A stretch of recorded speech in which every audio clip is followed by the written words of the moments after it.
अस्सलामु अलैकुम वरहमतुल्लाहि वबरकातुहू। अल्हम्दुलिल्लाहि रब्बिल आलमीन वस्सलातु वस्सलामु अला सय्यिदिल मुरसलीन व अला आलिहि व अस्हाबिहि अत्ताहिरीन, अम्मा बाद। फ़क़द क़ाल अल्लाहु तबारक व तआला फ़िल क़ुरानिल मजीद वल फ़ुरक़ानिल हमीद। अऊज़ु बिल्लाहि मिनश शैतानिर रजीम। बिस्मिल्लाहिर रहमानिर रहीम। वअतसिमू बिहब्लिल्लाहि जमीअन वला तफ़र्रक़ू। वक़ाल अन्नबिय्यु सल्लल्लाहु अलैहि वसल्लम अल मुअमिनु लिल मुअमिनि कल बुनियान यशुद्दु बअदहु बअदा व शब्बक बैन असाबिही। रवाहुल बुखारी औ कमा क़ाल अलैहि सलातु वस्सलाम। हर इब्तिदा से पहले, हर इंतहा के बाद, हर इब्तिदा से पहले, हर इंतहा के बाद ज़ाते नबी बुलंद है ज़ाते खुदा के बाद। दुनिया में एहतराम के काबिल हैं जितने लोग, मैं सबको मानता हूं मगर मुस्तफ़ा के बाद।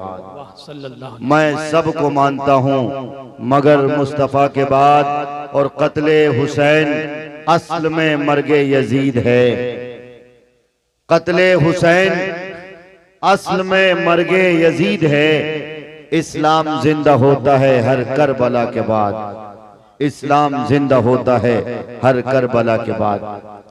बादाए तौहीद के मतवालों, शमे रिसालत के परवानों, हजरत मोहम्मद मुस्तफ़ा सल्लल्लाहु अलैहि वसल्लम के दीवानों, अल्लाह तबारक व ताला का बड़ा फजल कि अल्लाह तबारक व ताला ने हम सबको ईमान की दौलत से नवाजा और हम पर बेशुमार फजल, एहसान, करम, शुक्र फरमाया कि अल्लाह ने हम सबको उस हस्ती ज़ी-वक़ार आमिना के दुर्रे यतीम, अब्दुल्ला के नूरे नजर, महबूब, हम सब के महबूब, नबियों के सरदार हजरत मोहम्मद मुस्तफ़ा सल्लल्लाहु अलैहि वसल्लम की उम्मत में पैदा फरमाया।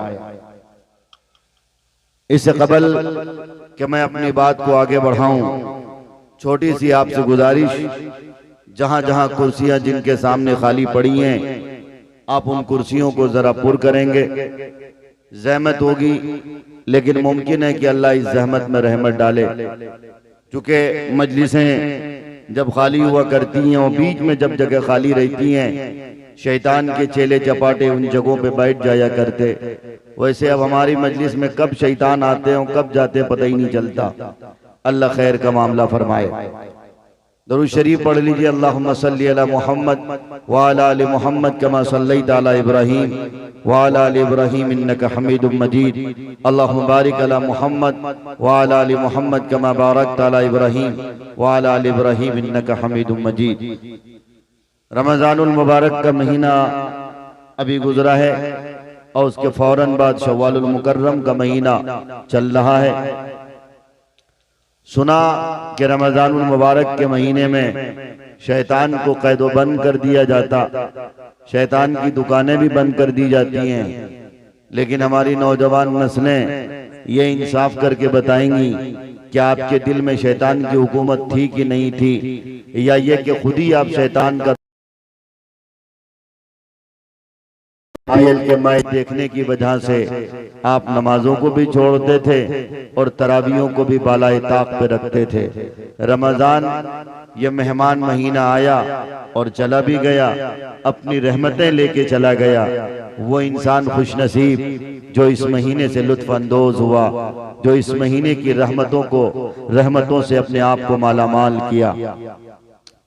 बैरकैफ मैंने आपके सामने कुरान करीम की जो आयत पढ़ी है, वक्त मुख्तसर है, उड़ीसा का माहौल भी नहीं कि रात भर आप तकरीर सुने, और उड़ीसा ही नहीं बल्कि इस्लाम का माहौल नहीं है, और ये अच्छा माहौल है।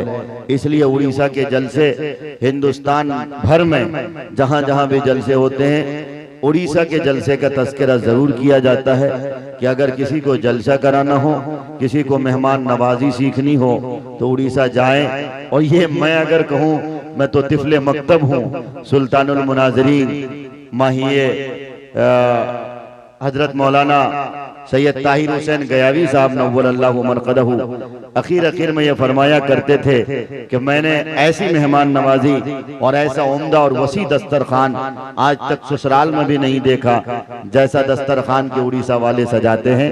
तो ये आप सबकी मोहब्बत और आप सबके अखलाक को सलाम। आज थोड़ा मेरे साथ उल्टा हुआ, खैर उस तरफ जाने की कोई जरूरत नहीं। बहरकैफ मैं आज भी मुतमईन हूँ। उड़ीसा वाले आपकी मोहब्बत को सलाम, आपके अखलाक को सलाम। 11 बजे 12 बजे तक का आपका जलसा रहता है। इससे ज्यादा जलसा अगर आप सुन भी लेंगे तो सच्ची बात यह कि बाउंस चली जाती है बातें, इसलिए ज्यादा नहीं सुननी चाहिए वरना आप बदअज़मी के शिकार हो जाओगे। मौसम वैसे ही अच्छा नहीं है, हालात भी कोई खास अच्छे नहीं है और हालात तो हमारे तेवर में है ही नहीं है। इसलिए आप सबसे इतनी गुजारिश खुदा के वास्ते करके जाऊंगा और पहले ही मैं आपसे वादा लेना चाहता हूं, जिन उलमाए किराम ने जो बातें आपके सामने रखी या मजीद जो बातें रखी जाएंगी, आप सुनने से ज्यादा उस पर अमल की तौफीक इंशाअल्लाह आपको अता करेगा और आप अमल करके इंशाअल्लाह बताओगे। इंशाअल्लाह वादा करते हैं सारे लोग माशाअल्लाह। हाथ उठाकर एक बार पूरा मजमा, अल्लाह आप सबको सलामत रखे। याद रखें, इस्लाम नाम है मानने का, इस्लाम नाम सिर्फ मनवाने का नहीं है। हमारे इलाके में होता क्या है, इस्लाम आप पर लागू है, हम पर नहीं है, जबकि इस्लाम सबसे पहले मुझ पर लागू होता है। मैं इस्लाम वाला, मैं इस्लाम की शरीयत के मुताबिक अगर चलने वाला हूँ, जब भी मेरी जुबान भी मुयस्सर होगी और जब भी मेरी जुबान से जो बात निकलेगी वो कारआमद और बाअसर हुआ करेगी।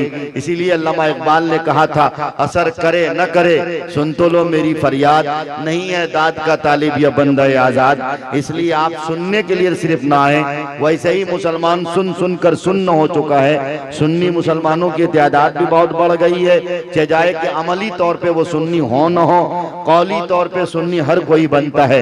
अल्लाह आपको अमली तौर पे सुन्नी बनाए। सर के बाल से लेकर पैर के नाखून तक हजरत मोहम्मद मुस्तफ़ा सल्लल्लाहु अलैहि वसल्लम की सुन्नत और आपकी शरीयत पर हम सबको अमल करने की तौफीक अता फरमाए।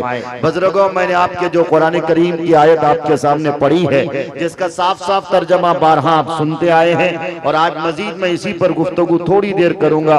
बात इधर उधर की रहेगी, मुतफर्रिक रहेगी, लेकिन उस मुतफर्रिक बात को एक दिल में जगह दीजिएगा और जगह देने के बाद अपने नफ्स की सबसे पहले इस्लाह करनी है, अपने आप की इस्लाह करनी है। इस्लाम को सबसे पहले अपने आप पे लागू करना है। जब हम इस्लाम को अपने आप पे लागू कर लेंगे तब इंशाअल्लाह यकीन जानो हमारे हालात बदलेंगे, हमारा समाज बदलेगा, हमारी सोसाइटी बदलेगी। इस्लाह मुआशरा के नाम से जलसा होता है। आप जानते हैं इस्लाह मुआशरा कहते किसे हैं? समाज सुधार को इस्लाह मुआशरा कहते हैं। समाज की गंदगियां, समाज में पनपने वाली बुराइयां, रस्म और रिवाज को खत्म कर दे, यही इस्लाह मुआशरा है। हमारे यहाँ दो तरह के जलसे बहुत हुआ करते हैं। एक जलसा तालीमी बेदारी के नाम से होता है और दूसरा जलसा इस्लाह मुआशरा के नाम से होता है। जबकि ये दो उन्वान ऐसे हैं जिन दोनों उन्वान पर मुसलमानों को जलसा नहीं कराना चाहिए। आप कहोगे कैसी हैरत की बात करते हैं? मैं इसलिए कर रहा हूँ, इसलिए कि हमारे नबी हजरत मोहम्मद मुस्तफ़ा सल्लल्लाहु अलैहि वसल्लम की जो बेअसत हुई और आप पर जो कुरान का नज़ूल हुआ और कुरान की जो सबसे पहली आयत नाजिल हुई थी वह इक़रा बिस्मि रब्बिकल लज़ी खलक़ वाली आयत थी, जिसको कि अल्लामा इकबाल ने कहा था, हैरत है कि तालीम और तरक्की में है पीछे, जिस कौम का आगाज इक़रा से हुआ था। बताओ, जिस कौम के नबी पर, जिस कौम के प्रोफेट पर, जो आलमी नबी, जो आलमगीर नबी, जो आलमी उम्मत के लिए नाजिल हुई है, जो सिर्फ इंसानियत की बुनियाद पे जिनका नज़ूल हुआ है, जो चरिंद परिंद के भी नबी हैं, जो जमादात के भी नबी, जो हैवानात के भी नबी, जिनकी नबुव्वत का हाल ये कि सांप भी जियारत को तरसता है, जिनकी नबुव्वत का हाल ये है कि चरिंद परिंद भी आपके जियारत को तरसता है। हम उस नबी की उम्मत में पैदा किए गए, लेकिन हमारी बदकिस्मती ये कि हम आज अपने नबी अलैहिस्सलातु वस्सलाम के तौर तरीक को नहीं अपनाते, अपने नबी के चेहरे को पसंद नहीं करते, अपने नबी की सुन्नत को पसंद नहीं करते। ऐ काश मुसलमान अगर अपने नबी की सुन्नत को पसंद करता, अपने नबी के चेहरे को पसंद करता, अपने नबी के अखलाक और आदात को पसंद करते, तो खुदा की कसम ये जो दिन बुरे आए हैं, ये जो हालात बुरे आए हैं, कभी नहीं बुरे आ सकते थे।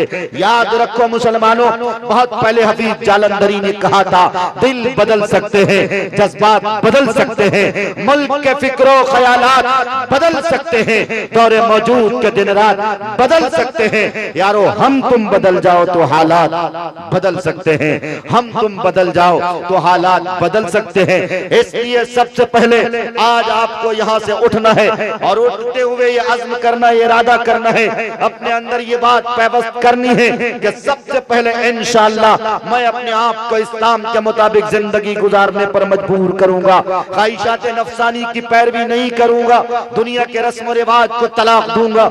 समाज में जो गंदगियां पनप रही हैं, जो रस्म रिवाज पनपने की कोशिश कर रहे हैं, उन रस्म रिवाज का सद्देबाप करना है। और कैसे करोगे, कैसे करोगे? उसके लिए सिर्फ एक ही हथियार है, उसके लिए सिर्फ एक ही लाए अमल है। आप सबको अपने नबी के सुन्नत से मजबूती के साथ यारी करनी पड़ेगी, दोस्ती करनी पड़ेगी। आप अलैहिस्सलातु वस्सलाम के सुन्नतों को आपको जिंदा करना पड़ेगी। है लोगों, मैंने आपके सामने जो कुरान करीम की आयत पढ़ी है, इस आयत के तनाजुर में सबसे पहले मैं आपको एक बात ये बता देना चाहता हूँ। आज बताओ जितनी कुव्वतें हैं, जितनी फिस्ताई ताकतें हैं, सब एक जगह जमा हो चुकी हैं। सारे लोग एक प्लेटफॉर्म पे जमा हो चुके। हिस्ट्री पढ़ो और हिस्ट्री पढ़ के तारीख उठाकर पढ़ो, आपको ये बात समझ आएगी। दौरे हजरत उमर फारूक के जमाने में, हजरत उमर फारूक के जमाने में जब मस्जिद अक्सा पर यहूदियों ने ढाबा डाला था, यहूदियों ने हमला बोला था, उस वक्त यहूदियों में और ईसाइयों में कितनी दुश्मनी थी, कितनी दूरियां थी। खुद यहूदी और ईसाइयों के दरमियान कभी एक जगह जमा नहीं होते थे, एक प्लेटफॉर्म पे नहीं आते थे, एक दस्तरखान पे जमा नहीं होते थे। लेकिन बताओ आज यहूदी ताकतें, आज ईसाई ताकतें क्या एक जगह जमा नहीं हो चुकी हैं? एक जगह जमा हो चुकी हैं। लेकिन ये मुस्लिम हैं जिनके नबी एक हैं, जिनकी शरीयत एक है, जिनकी किताब एक है, जिनका किबला एक है, जिनका काबा एक है। सब कुछ एक होने के बावजूद कभी देवबंदियत में लड़ता, तो कभी बरेलवियत में लड़ता, कभी हनफियत और गैर मुकल्लदियत में लड़ता, तो कभी खानदान के कबाइल में लड़ता है। कभी कोई अपने आप को सैयद कहता, कोई पठान कहता है, कोई शेख कहता, तो कोई अंसारी कहता। सैयद उनके यहाँ शादी नहीं, उनके यहाँ शादी नहीं करी। खूब अच्छी तरह याद रखो, ये हमारे तुम्हारे भेदभाव हो सकते हैं, ये हमारे तुम्हारे नजरियात हो सकते हैं, लेकिन कुरान का ऐलान सुनो। कुरान करीम में अल्लाह तबारक व तआला ने क्या खूब इरशाद फरमाया। अल्लाह फरमाता है लितारफू इन अक्रमकुम इंदल्लाहि अत्काकुम, तुम्हारे नजदीक सैयद का मकाम बड़ा, तुम्हारे नजदीक खान पठान का मकाम बड़ा, तुम्हारे नजदीक शेख का मकाम बड़ा, लेकिन अल्लाह के नजदीक अगर कोई सैयद सूद की हुर्मत में लटपट है, अगर कोई सैयद, अगर कोई खान पठान अपने यहाँ सूद को बढ़ावा देता है, रिश्वत खाता है, हराम की दुकानें करता है, हराम की ग़िज़ा से उसकी परवरिश होता, अल्लाह के नजदीक कोई वैल्यू नहीं, अल्लाह के नजदीक कोई हकीकत नहीं। जजाए कि वो गांव का चौकीदार हो, जजाए कि वो गांव का ठेकेदार हो, जजाए कि वो गांव का जमींदार हो, लेकिन अल्लाह का ऐलान सुनो लितारफू इन अक्रमकुम इंदल्लाहि अत्काकुम। तुम खान हो अपनी जगह पे हो, तुम पठान हो अपनी जगह पे हो, तुम सैयद हो अपनी जगह पे हो, तुम बरेलवी अपनी जगह पे हो, तुम देवबंदी अपनी जगह पे हो, तुम अहले हदीस अपनी जगह पे हो। अगर कोई ऐसा बंदा है जो अल्लाह के अहकामात के मुताबिक जिंदगी गुजारता है, जो नबी अलैहिस्सलातु वस्सलाम के इरशादात व फरमादात के मुताबिक जिंदगी गुजारता है, यही वो लोग हैं जो कामयाब हैं। और कामयाबी की बिशारत इन्हीं के साथ है, जन्नत इन्हीं के लिए है, अल्लाह का वादा इन्हीं के साथ है, नबी अलैहिस्सलातु वस्सलाम का तमगा इन्हीं के लिए है। इसलिए सबसे पहले आपको यहां से उठने के बाद एक काम तो ये करना है कि भेदभाव को खत्म करना है। नफरत की दीवार जो सबसे पहले हमारे दरमियान खड़ी है, अपने अंदर से इस नफरत की दीवार को मुनदिम करनी है। नफरत की इस दीवार को हमें खत्म करनी है, गिरानी है इस दीवार को, मोहब्बत को आम करना है। कोई शादी ब्याह खानदान के एतबार से न करे। मैं अपनी बात बता रहा हूं, मैं कई जगह वकालत का काम किया हूं, रिश्ते लगवाया हूं। आजकल तो रिश्ते लगवाना ऐप समझा जाता, मैं एक लड़की के लिए एक हाफिज कुरान की भी बात करी और एक मास्टर साहब जो अभी हाल ही में बीपीएससी के एग्जाम में पास हुए थे उनकी भी बात करी। मैं देखना चाह रहा था, लड़की के घराने वाले को टटोलना चाह रहा था कि ये रिश्ता किस एतबार से करते हैं, यानी रिश्ता करते हैं तो कौन सी चीज को ये फौकियत देते हैं, कौन सी चीज को ये तरजीह देते हैं। मैंने यही महसूस करते हुए उनके यहाँ दोनों तरह के लड़के के रिश्ते लेके गए, लेकिन इत्तेफाक लड़की वाले ने तरजीह किसको दी? बीपीएससी पास वाले लड़के को दी, जबकि वो हाफिज कुरान ऐसा हाफिज कुरान नहीं था बल्कि जिनकी आवाज इतनी अच्छी थी। कई बार मुजाहिरे क़िरात में वो पोजीशन भी लाए थे और अल्हम्दुलिल्लाह उनके पास खुद की कार भी थी, बहुत सारी जायदाद के मालिक थे। मैंने उनसे यही बात कही कि आपकी बेटी के लिए दो रिश्ता, एक लड़का हाफिज कुरान है जिसकी तनख्वाह क्या हो सकती है आप खुद समझ सकते हो, बेंगलोर में रहता है, और दूसरा लड़का भी हाल ही में बीपीएससी पास किया है, सैलरी 50,000 समथिंग उसके स्टार्टिंग सैलरी है। अभी वो 10th तक नहीं पहुंचा, अभी वो हाई स्कूल तक नहीं पहुंचा, हाई स्कूल पहुंचेगा फिर सैलरी बढ़ सकती है। तो लड़की के बाप ने धड़ल्ले से कहा ये जो मास्टर साहब लड़का है इस पर डन कर दिया जाए और मुफ्ती साहब बात को आगे बढ़ा दी जाए। मैंने कहा वाह भाई वाह, क्या कहने, आप अपनी बेटी का सौदा इतनी आसानी के साथ कर सकते हो। इसीलिए तलाक की नौबत आती है, इसीलिए तलाक के केसेस आते हैं। खूब अच्छी तरह याद रखें, आप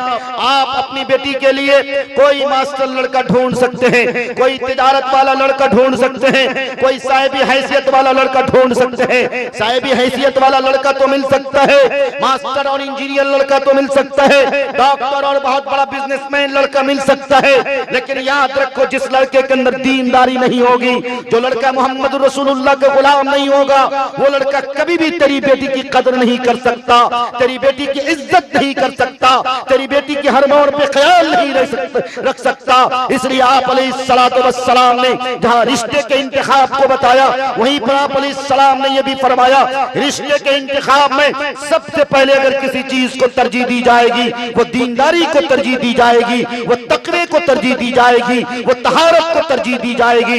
इसलिए अगर आप लड़की वाले हो या लड़के वाले हो, अगर लड़की ढूंढनी हो या लड़का ढूंढना हो, सबसे पहले आपसे मेरी गुजारिश यही होगी, खुदारा इस समाज की जो नहूसत है, इस समाज की नहूसत से ऊपर उठिए और अपने आप को मोहम्मद रसूलुल्लाह का सच्चा गुलाम बनाइए और गुलामी की जंजीर अपने गले में आप लटकाइए और आप ये साबित कीजिए और अपने समाज को बताइए हम इल्म के बुनियाद पर शादी करेंगे, हम तकवा व तहारत के बुनियाद पे अपनी बेटिया का रिश्ता कराएंगे, हम इस बुनियाद पर, महज इस बुनियाद पर अपनी बेटी या अपने बेटे की शादी नहीं कराएंगे कि फला लड़का इंजीनियर है या फला लड़का एमबीबीएस डॉक्टर है, फला लड़का मास्टर है, फला लड़का बड़ा बिजनेसमैन है। अगर इस एतबार से आप शादी करोगे तो याद रखो दौलत तो मिल सकती है पर तेरी बेटी को सुकून नहीं मिल सकता। तेरे बेटे को दौलत तो मिल सकती है, उनको तरके में जमीनें मिल सकती हैं, दुकानें मिल सकती हैं, पर तेरे लड़के के लिए जो सही बीवी का इंतखाब होना चाहिए। याद रखो जब घर में सही बीवी आती है और ऐसी बीवी जो बीवी